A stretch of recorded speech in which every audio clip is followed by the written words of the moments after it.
જય ભગવાન. હવે આપણે તોરણમાં આંબાના પાન કેમ વાપરીએ છીએ અને જે પૂજામાં કલશમાં 5 પંચપલ્લવ મૂકવાના છે એમાં આંબાના પાન કેમ મૂકીએ છીએ એ વિશે આજે થોડું જાણીશું. તો શિવપુરાણમાં જ્યારે કામદેવજી એ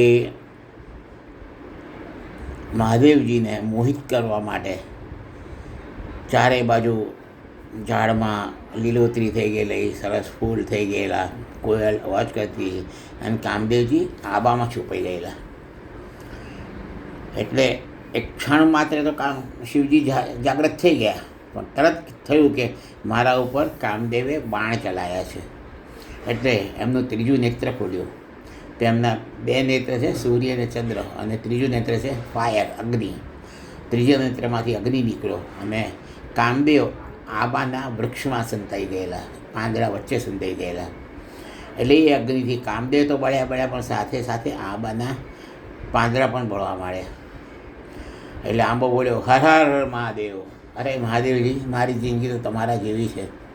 તમે જેવી રીતે સાધુ, સંત, મહાત્મા, રાક્ષસો બધાને આશીર્વાદ આપો છો, એવી રીતે મારા છાંયડામાં, મારા ઝાડ નીચે અથવા તો મારા ઝાડના પાંદડામાં પક્ષીઓ માળા કરે, પશુઓ છાંયડામાં આરામ કરે, સાધુ સંતો આરામ કરે અને ચોરોએ આરામ કરે.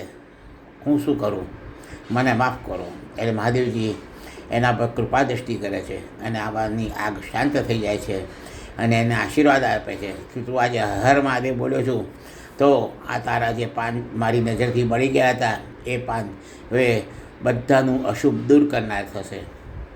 જે મનુષ્ય પોતાના દરવાજામાં આંબાના પાનનું તોરણ બાંધશે એનું ઘરનું કદાપી અશુભ થશે નહીં.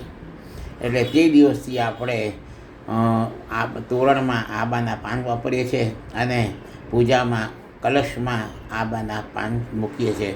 એટલે ફર્સ્ટ પ્રાયોરિટી આંબાના પાનને અપાય. ઓમ નમઃ શિવાય. નમઃ પાર્વતી પતયે. હર હર મહાદેવ હર.